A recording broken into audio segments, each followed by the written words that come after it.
Hi అండి, welcome to అబిన్ఫో. Sankranti తర్వాత smart ration కార్డులు కొత్తగా 10 లక్షల కార్డులు మంజూరు అయ్యే ఛాన్స్. మండలిలో మంత్రి ఉత్తమ్ కుమార్ రెడ్డి ప్రకటన.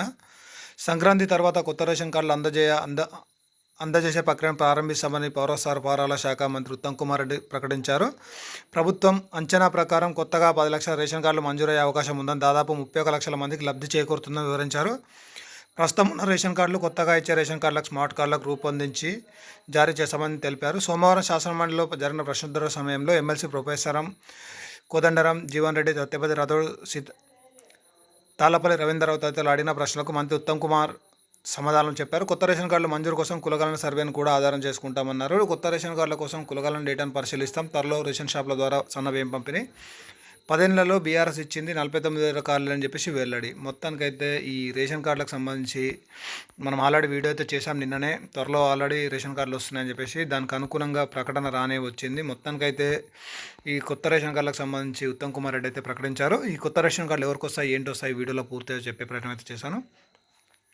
కొత్త రేషన్ కార్డులతో ప్రభుత్వం అదనంగా 956 కోట్ల భారం పడుతుందని చెప్పారు. ప్రస్తుతం ఉన్న రేషన్ కార్డులో అదనపు పేర్లు నమోదుకు గాను మీ సేవా కేంద్రం ద్వారా 10 ఏళ్లుగా వచ్చిన 18 లక్షల అప్లికేషన్లు పెండింగ్లో ఉన్నాయని చెప్పేసి మంత్రి వెల్లడించారు. కాంగ్రెస్ పార్టీ అధికారంలోకి వచ్చాక కొత్త రేషన్ కార్డుల విధి విధానాల కోసం CM Revanth Reddy cabinet sub committee వేశారని చెప్పి కమిటీ పలుమార్లు సమావేశమై సిఫార్లు కేబినెట్ ఆమోదం చేసి పంపించిందని వివరించారు. మొత్తానికైతే మనం ఆల్రెడీ దీని గురించి చెప్పాం. ఆల్రెడీ కొత్త రేషన్ కార్డులు కాకుండా ఇదివరకు ఎవరికైతే రేషన్ కార్డులు ఉన్నాయో వారికి సంబంధించి వాళ్ళ పిల్లల పేర్లు ఏవైతే ఉన్నాయో మీ సేవ ద్వారా అప్లై అయితే చేసుకోవచ్చు. వారికి ఏదైతే ఈ ఫుడ్ సెక్యూరిటీ కార్డులో వాళ్ళ నేమ్స్ రావాలంటే ప్రభుత్వం నుంచి ఎప్పుడైతే అప్రూవల్ వస్తుందో ఈపీడీఎస్ నుంచి అప్పుడే ఆటోమేటిక్గా వీళ్ళందరి కార్డులో వాళ్ళ పిల్లల పేర్లు ఎక్కుతాయి. మీరైతే అప్లై చేసుకోండి అని చెప్పేసి నేను వీడియోస్ చాలా చేశాను.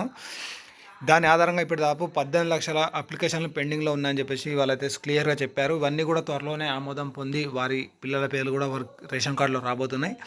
అలాగే కొత్తగా రేషన్ కార్డు కోసం ఎదురు చూస్తున్న వారికి అయితే ఈ సంక్రాంతి తర్వాత అంటే కొత్తగా పెళ్ళైన వారు, అలాగే చాలామంది కార్డులు కట్ అయిన వారు, ఇంకెవరైనా అర్హులు ఉంటే అప్లై చేసుకోవడానికి అయితే సంక్రాంతి తర్వాత అయితే అప్లికేషన్ అయితే రాబోతుంది. అలాగే ప్రజాపాలన అప్లై చేసుకున్న వారికి కూడా ప్రిఫరెన్స్ అనేది ఇస్తామని చెప్పేసి వాళ్ళు క్లియర్గా చెప్పారు. మొత్తం ఇదండి మన రేషన్ కార్డులకు సంబంధించి. అలాగే మన ఛానల్ సబ్స్క్రైబ్ చేసి లైక్ చేసి సపోర్ట్ చేయండి. ఇలాంటి మరెన్నో అప్డేట్స్ అందరికంటే ముందుగా ప్రభుత్వ వర్గాల సమాచారంతో నేను వీడియోస్ అయితే చేస్తాను. మన ఛానల్ అయితే సబ్స్క్రైబ్ చేయండి. Thank you for supporting అబిన్ఫో.